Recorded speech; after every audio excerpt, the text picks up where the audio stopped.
Assalamualaikum everyone, welcome back to my YouTube channel. I'm back with a new video, and in this video I will solve self-assessment 5.2 of chapter number 5. So in the question it is written, a chemist obtained data shown in the table in experiment at 1 atm. अच्छा, अब इसमें आपको explain करना है volume temperature relationship using Charles law. अब Charles law में क्या होता है, प्रेशर कांस्टेंट होता है, इसलिए इन्होंने हमें 1 atm बता दिया और हमें पता है कि इट मीन्स कांस्टेंट. सो अब आपके पास जो हमें प्रूफ करना है वो है चार्ल्स लॉ. वो हम कैसे कर सकते हैं, हमें उसका फॉर्मूला आना चाहिए. भाई सबको पता है कि Charles law is equals to volume upon temperature. ठीक है, हमारे पास जो चार्ल्स लॉ है it is volume upon temperature. ठीक है, जहाँ पे आपके पास प्रेशर कांस्टेंट होता है, राइट. अब आपके पास टेम्परेचर भी दिया हुआ है, वॉल्यूम भी दिया हुआ है, पर हमें टेम्परेचर केल्विन में चाहिए होता है, ये हमारे पास सेल्सियस में है. इसलिए अब हम इस टेम्परेचर को केल्विन में कन्वर्ट करने के लिए वी विल जस्ट ऐड 273. सही है, फार्मूला होता है कि आप जो सेल्सियस होता है उसमें आप 273 ऐड करो, so you will get kelvin. ठीक है, अब हम हर टेम्परेचर में आगे 273 ऐड कर देंगे and then we will get the temperature in kelvin. ठीक है जी, अब हम इसको ऐड करेंगे और जो टोटल आया है उसको हम डिवाइड करवाएंगे वॉल्यूम से. ठीक है, अब आपके पास जो वॉल्यूम है इट इज़ 117.5. अच्छा, वॉल्यूम आपके पास सेंटीमीटर क्यूब में हो, डीएम क्यूब में हो, किसी में भी हो वो चल जाएगा. ठीक है, इसमें कुछ भी नहीं होता. ठीक है, अच्छा अब आपके पास यहाँ पे है एक volume which is V1 and T1. ठीक है, हम V1 एंड T1 करें यहाँ पर, विच इज़ 117.5 अपॉन T1. अब हम क्या करेंगे, 273 plus 25 just add it in, so you will get 298. तो हमने जब इसको ऐड किया सो वी विल गेट 0.394. ठीक है, आपके पास V1 T1 आ गया, V1 अपॉन T1 आ गया 0.394. Then we have V2 upon T2, so we will have 119.4 upon 273 में हम 30 ऐड करेंगे, सो वी विल गेट 303. और जो आंसर आ रहा है वो है सेम 0.394. लेट्स होप कि आगे भी सेम आए. अब हम इसका करें थर्ड वाले का, so we have 121.3 upon 273 plus 34, it is 308. So the answer is 0.3938. If we round off, so it is also 0.394. Okay, then we have last V4 and T4. Then we have 123.2. Okay, upon temperature we will add 273 plus 40, so we will get 313, and the answer is 0.3936, which is all rounding to 0.394. ठीक है जी, तो इसका मतलब ये हुआ कि भाई ये सारी चीज़ें कांस्टेंट हैं, so it is proving the Charles law. This is what the question was. ठीक है, हमारा यही काम था कि भाई अब आप एंड में बस ये लिखेंगे द रेशियो इज़ कांस्टेंट. ठीक है, you can write V1 is equals to T1 और एवर सेकेंड थिंग. ओके, या आप बस सिंपल लिख दें वेरीफाइड या प्रूव चार्ल्स लॉ. ओके, तो ये था question number 1. Now we will move towards question number 2.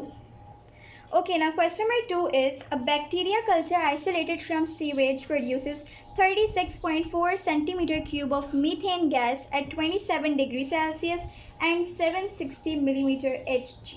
This gas occupies 33.142 centimeter cube at 0 degrees Celsius and same pressure. Explain the volume temperature relationship or the Charles law from this data. अब आपके पास यहाँ पे जो initial volume दिया हुआ है वो है 33.124. Okay, we will write V1 which is 33.124 in centimetre cube. सही है, उसके बाद we have been given the initial temperature जो आपके पास 0 डिग्री सेल्सियस है. ठीक है, तो आपके पास टेम्परेचर आ गया 0 degree Celsius. Then we have been given the volume which is 36.4 centimetre cube, 34.6 centimetre cube. ठीक है, उसके बाद we have the final temperature which is 27 degree Celsius. अब आपके पास जो टेम्परेचर है वो सेल्सियस में है, that's why we will just make it into Kelvin. तो हम उसमें 273 ऐड करवा देंगे दोनों में, so we will just get, अच्छा यहाँ पे तो 273 आ जाएगा केल्विन. वेल यहाँ आपके पास 300 केल्विन आ जाएगा। ठीक है जी, तो ये था आपका सारा डाटा। पहले हमें डाटा बनाना होता है। अब आपके पास सोल्यूशन वही चीज़, we will do divide the volume with temperature and similarly V2 with T2। सही है, हम V1 अपॉन T1 कर रहे हैं, so we will get 33.124 upon 273, so we will get 0.121। ठीक है, मैंने डायरेक्ट लिख दिया है, आप कैलकुलेटर से कर लेंगे, so it will be same. उसके बाद we have V2 upon T2 जो है आपके पास 34.6 upon 300, so we will get 0.121 same. ठीक है, so now these both are constant, so hence proved.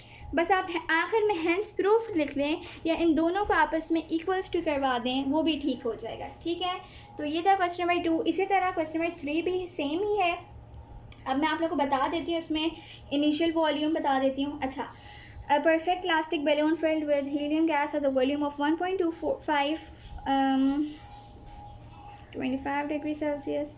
Okay जी, तो अब यहाँ पे आपके पास जो इनिशियल वॉल्यूम है वो 1.25 multiply by 10 cube DM cube है। ठीक है, ये आ जाएगा V1। इसके बाद आपके पास जो T1 है वो है 25 degree Celsius, and then we have V2 which is 1.208 multiply by 10 cube DM cube. Okay, उसके बाद आपके पास टेम्परेचर दूसरा जो है वो है 15 डिग्री सेल्सियस।